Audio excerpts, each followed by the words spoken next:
Gentlewoman from Texas, Representative Sheila Jackson Lee. Gentlewoman from Texas is yielded 1 minute. Well, first of all, let me thank the ranking member of the committee and the chairman of the committee.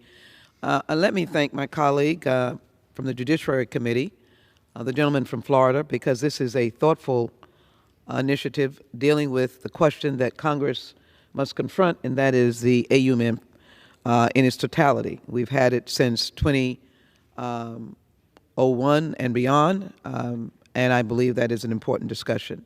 I'd like to distinguish, however, what I think is an area that does not warrant the removal of our troops, 900 of them.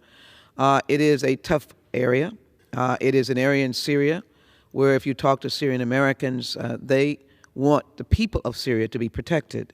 In my meetings with the president of Syria so many years ago, I had hoped for a new vision for Syria. I hoped for an ally with Syrians. Syrian Americans want democracy. But in this instance, we are on the border, a very tough location, and I have to look at the humanitarian question. I have to look at the issue of the protection of women and children, as well as the Kurds. The Kurds have no one but us, and the opposition has a strong ally as well.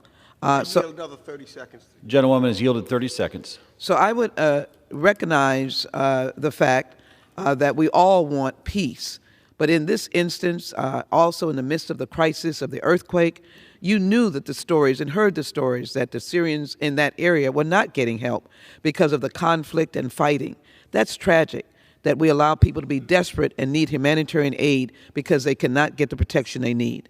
It is important for the stability of that area, for the protection of women and children, and to save lives, that at this time we do not withdraw our troops. I ask my colleagues to oppose the underlying legislation and to respect the gentleman for the discussion that I think we should have. I yield back.